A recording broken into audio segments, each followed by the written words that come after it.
Okay.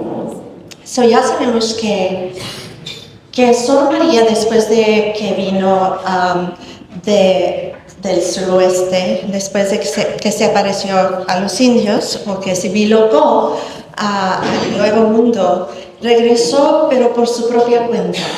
Ella ya sabía que los franciscanos podían ya con el resto de la evangelización, y ella rezó para que pararan las bilocaciones. Entonces, la Virgen María llega con ella y le dice que escriba la mística Ciudad de Dios. Y esta canción es sobre eso. Escribo palabras y no son mías, son de ella. Susurrando con su canción en mi ser, sorprendente, guía la pluma en mi mano. Somos como una, mi alma escucha su voz. Maravillada, asombrada, siento que en sueño estoy.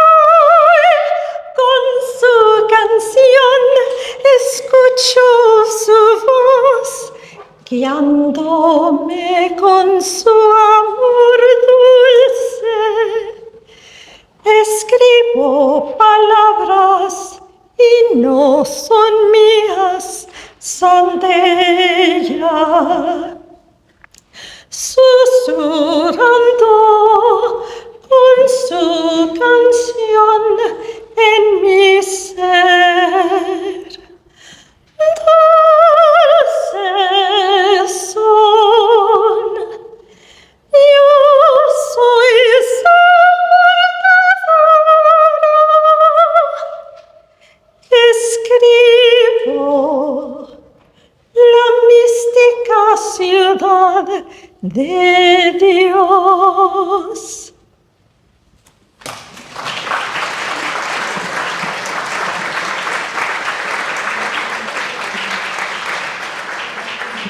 Todas estas canciones las compuso Cynthia Jordan, que ella antes estaba en San Angelo y ahora vive en Florida.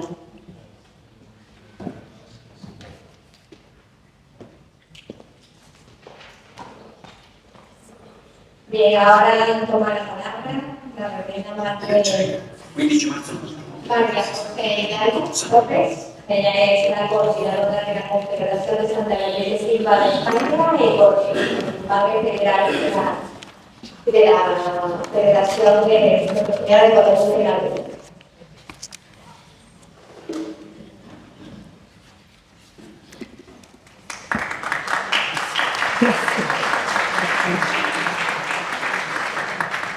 Buenas tardes a todos.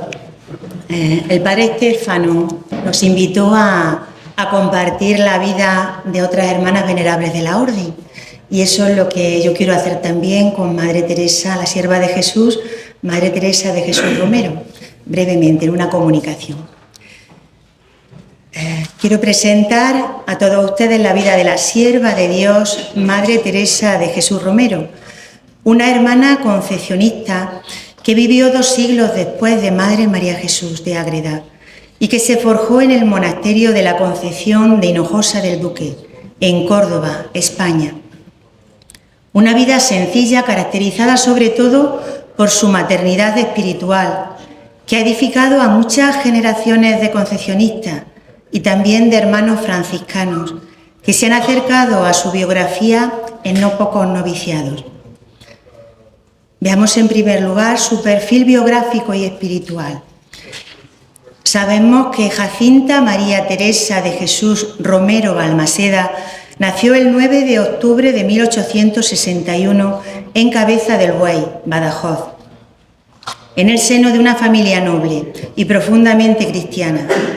Sus padres fueron don Francisco de Paula Romero y Palomeque, hijo de los condes de Monteagudo, y doña María de los Ángeles Balmaseda y Gómez Bravo. La niña, gemela con otra que murió al nacer, fue bautizada el día 12 de octubre de 1861 en la parroquia de la Real Armentera de Cabeza del Buey, recibiendo el nombre de Jacinta por su abuela materna y madrina. Su padre, don Francisco, había estado casado con doña Facunda Boyoqui, con quien había tenido 2 hijos, Adolfo, que murió a los 22 años de edad, y Francisco, que sería el director espiritual de Madre Teresa. Al morir su primera mujer, contrajo matrimonio con doña María de los Ángeles, la madre de Madre Teresa, con la que tuvo 4 hijos, de las cuales murieron 2. Creció en un ambiente familiar lleno de amor. Era de carácter vivo y travieso, con un corazón grande, inclinado a socorrer las necesidades de los más pobres. A los 6 años de edad, después de una larga enfermedad, muere su madre, quedándose bajo el cuidado de su padre y hermano. Al morir su madre, la niña toma por madre a la Virgen Santísima y le ofrece ser religiosa como era el deseo de su madre carnal. A los 9 años de edad realizó la primera comunión, renovando su anhelo de ser toda de Dios.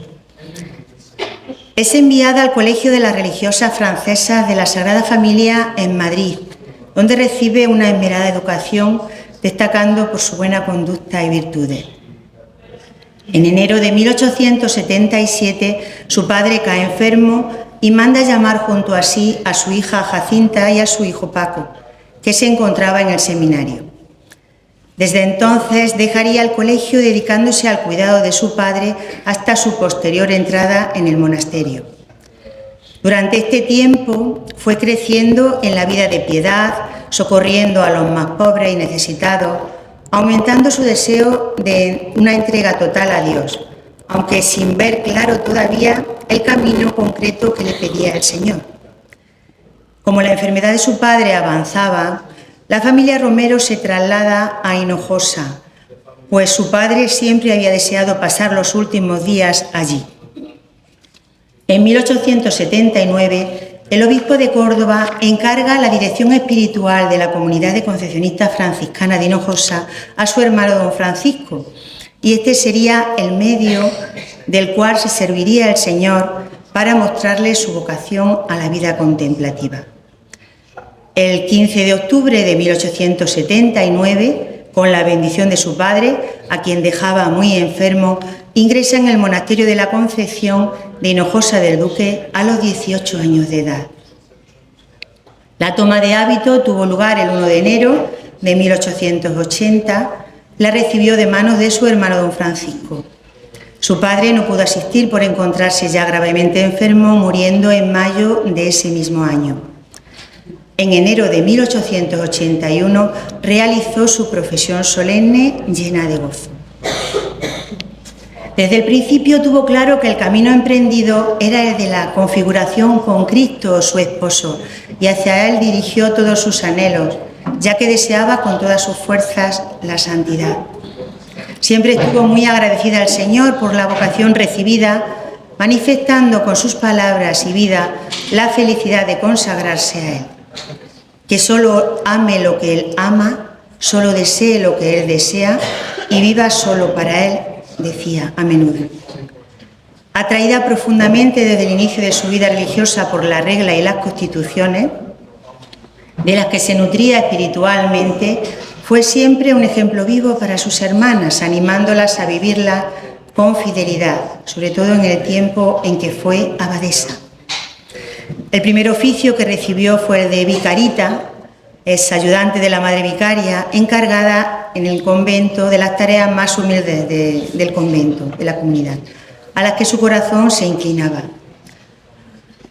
Pronto fue nombrada vicemaestra de las novicias y le fue transmitiendo su amor por Cristo. En enero de 1887, junto con 5 hermanas más y acompañadas de su hermano don Francisco, parte para el convento de Pedroche, una localidad cercana a Hinojosa, en calidad de abadesa a la edad de 25 años. Mujer joven, inteligente, sencilla, humilde, pero de profunda fe, oración y vida interior, amante de la pobreza y la observancia, no se arredró ante las dificultades materiales y espirituales que encontró. Antes bien, supo hacer frente a todo lo que le iba aconteciendo.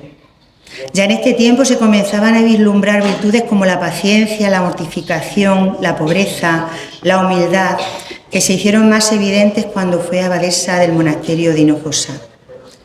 2 años permanecería animando la vida espiritual de la comunidad de Pedroche, dejando a su marcha un buen número de vocaciones.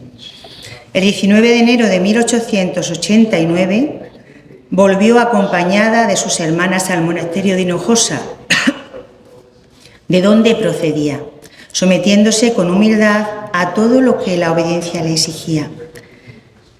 El 21 de junio de 1889 es elegida abadesa en su comunidad, servicio que desempeñaría hasta casi el final de sus días. Estuvo unos 23 años de abadesa. Desde el primer momento tuvo claro que debía trabajar por la santificación de la comunidad, velando por ello. Estuvo dotada de grandes cualidades para el desempeño de su misión: el afecto materno, la paciencia, la disponibilidad, el sentido del humor, la delicadeza, la ternura.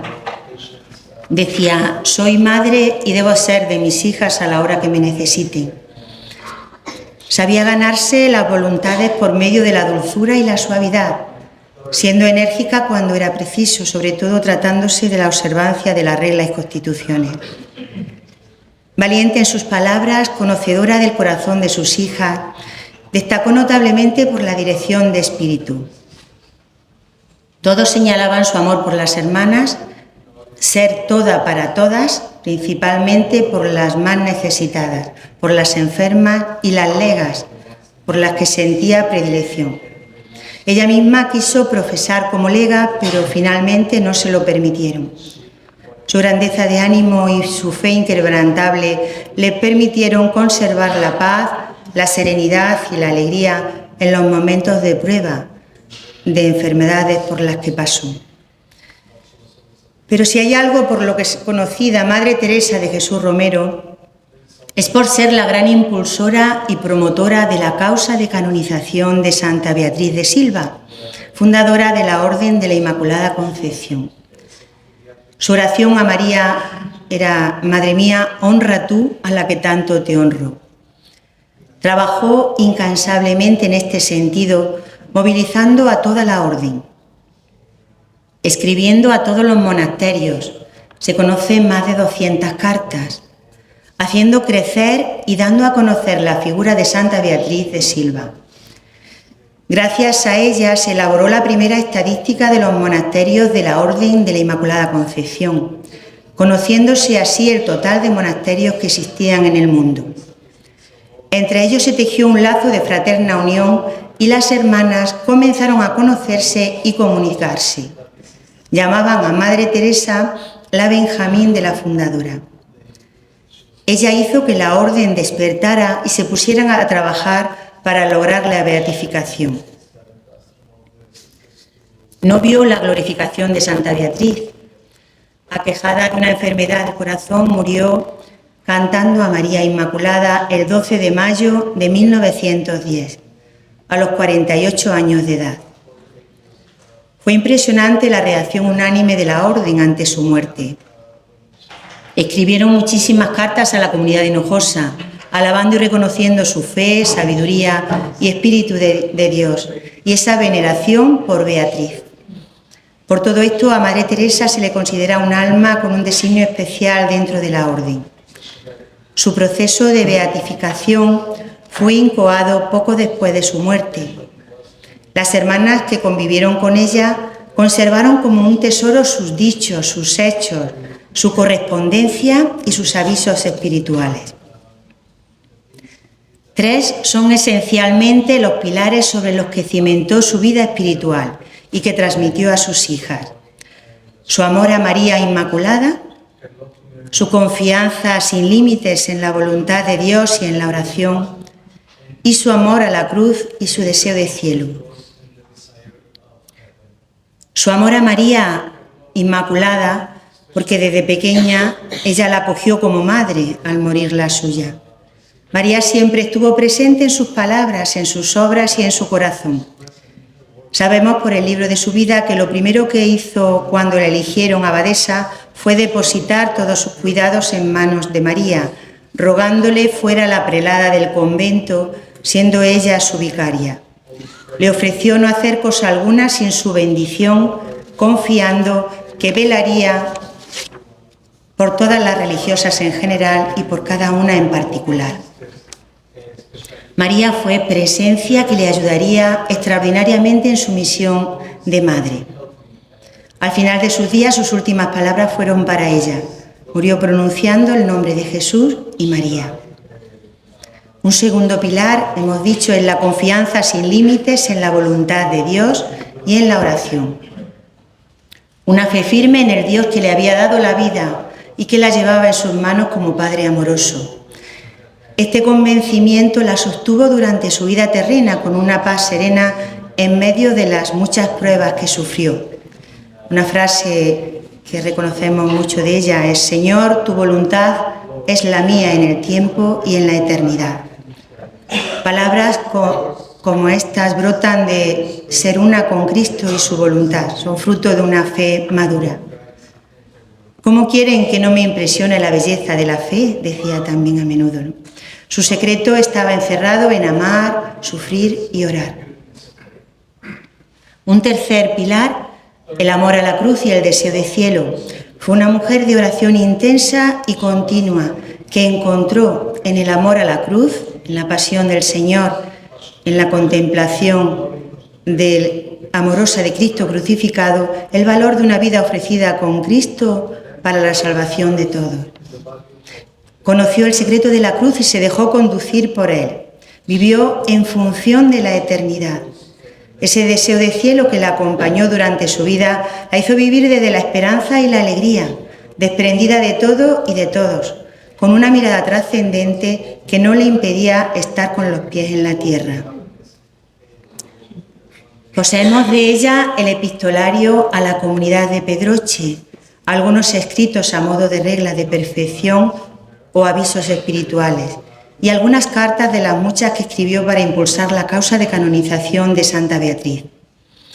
Hasta hoy se han hecho 4 ediciones de su primera biografía, La Margarita Escondida, escrita por Sor Espíritu Santo Gil, una religiosa de su comunidad.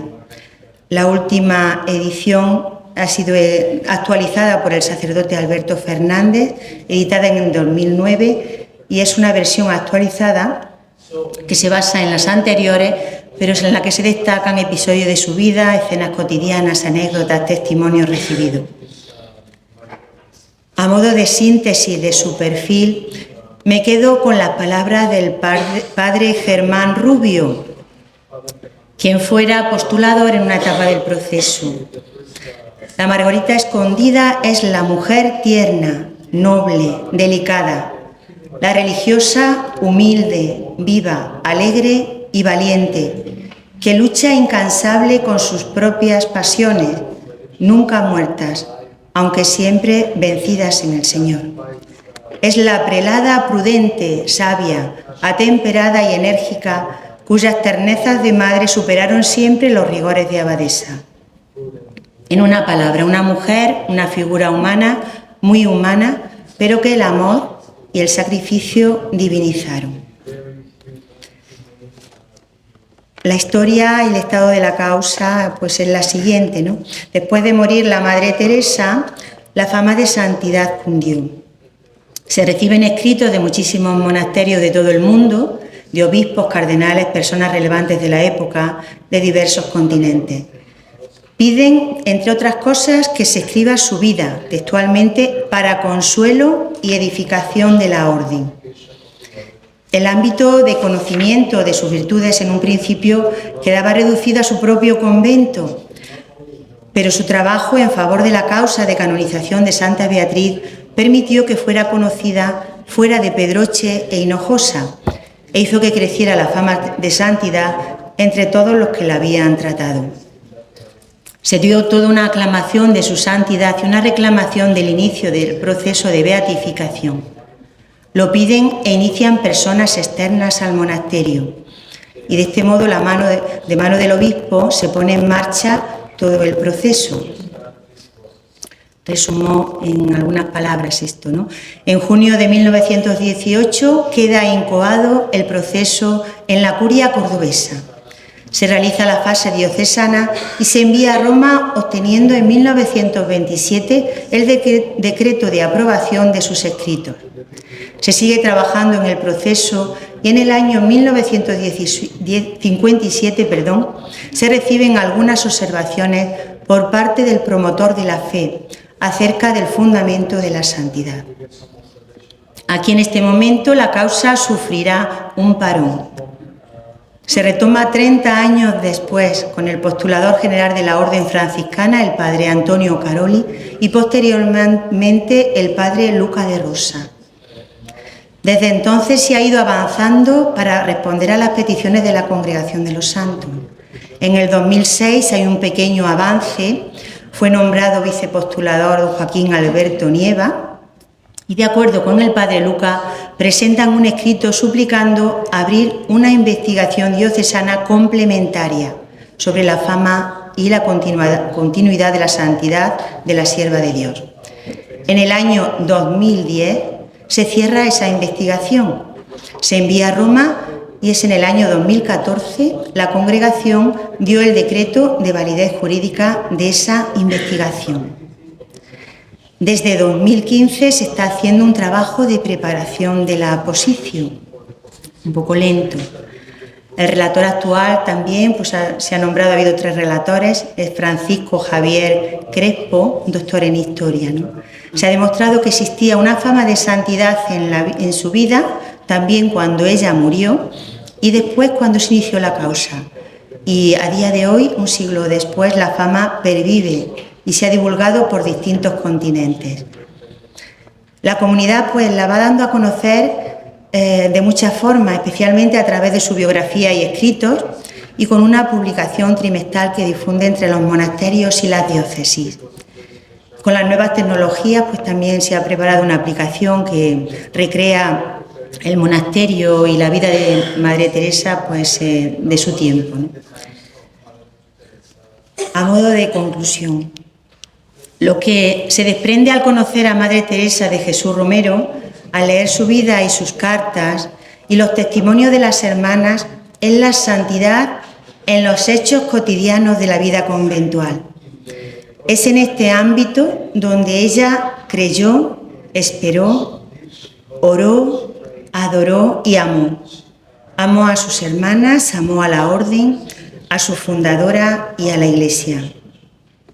A ellas se entregó con pasión, dejándoles un precioso magisterio espiritual, hecho de palabra y testimonio, que a pesar del paso de los años no ha perdido actualidad, porque destila el sabor siempre nuevo del Evangelio. Y quiero terminar con la lectura de una carta que Madre Teresa envía a las concepcionistas de Ágreda. Ella era admiradora, gran admiradora tenía mucho cariño a la Madre Ágreda. En este caso es la carta en la que solicita la colaboración para el proceso de beatificación de Santa Beatriz. En todas sus cartas había como un cuerpo, ¿no?, que era el mismo, se mantenía, con pequeñas diferencias atendiendo a la comunidad a la que se dirigía o las novedades del proceso que iba contando. Elijo esta precisamente porque hace alusión a la venerable Madre María Jesús de Ágreda.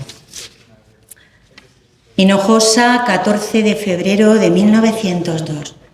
Reverenda Madre Abadesa, mi carísima Madre en Jesús. El asunto que me mueve a dirigirme a vuestra reverencia creo que ha de ser muy grato para su corazón y para toda su respetable comunidad, pues se trata de un asunto el más honroso para nuestra orden. Cierta estoy, mi amada Madre, que en el corazón de toda concepcionista que ame a su orden, con un amor sincero, late un vivísimo deseo de ver a su insigne fundadora venerada en los altares. Y este es el asunto importantísimo que nos ocupa. Todas sabemos la prodigiosa vida y excelentes virtudes de nuestra ilustre Madre Beatriz de Silva, y que por los muchos milagros que obró, se empezaron los procesos para su beatificación poco tiempo después de su muerte. Pero por no haber quien se interesara o por otros motivos desconocidos, la causa quedó parada.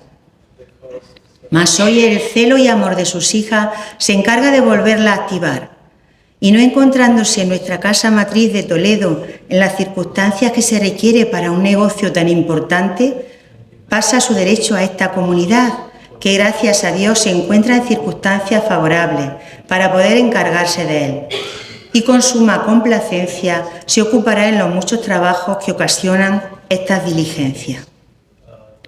Se precisa, querida Madre, hacer una estadística de la Orden, la cual remitiremos a Roma adjunta con la solicitud que elevaremos al Reverendo Padre General de los Franciscanos y otra a la ilustrísima familia de Silva, la cual se hará en nombre de todas las superioras, rogándoles que se dignen tomar parte activa en nuestro asunto y apoyen con sus poderosas influencias las peticiones de la Orden. Por tanto, suplico a vuestra reverencia nos envíe cuanto antes posible los nombres y apellidos de todas las religiosas de esa comunidad y unido al nombre que ponga cada cual su cargo de abadesa, vicaria y discreta. Tal vez, amada Madre, nuestra venerable María de Jesús, perla preciosa de toda la Orden y rico tesoro de esa santa casa, haya rogado a Dios por su profunda humildad que no permita sea colocada y venerada ella en los altares hasta que le preceda su ínclita fundadora. Por esto, Madre mía, vamos a trabajar con sumo empeño por la glorificación de la Madre, para que la siga su esclarecida hija. Deposite vuestra reverencia sobre su sepulcro nuestra petición y los afectos de nuestros corazones. Continúa también con una despedida un poquito más larga, ¿no? Madre Teresa llama a Madre Ágreda la perla preciosa de toda la Orden y el rico tesoro de esa santa casa, ¿no? Es tanta la admiración y la consideración de su santidad para ella que quiere pedirle que deje paso a Santa Beatriz, que no se le adelante. Pues bien, Santa Beatriz ya fue canonizada en 1976. Vamos con retraso ya con la causa de Madre Ágreda. Es hora de pedir y de suplicar y de trabajar por la pronta beatificación y canonización para Madre Teresa María Jesús de Ágreda, la perla preciosa de la Orden.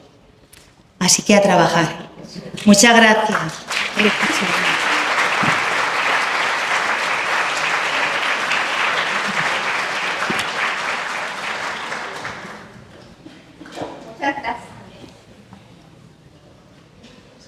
Muchísimas gracias, María José, por darnos a conocer, ¿no?, a todos a la Madre Teresa de Romero, realmente una gran madre. Pues bueno, ya en casa buscaré esa carta porque hemos encontrado algunas cartitas de la Madre Teresa.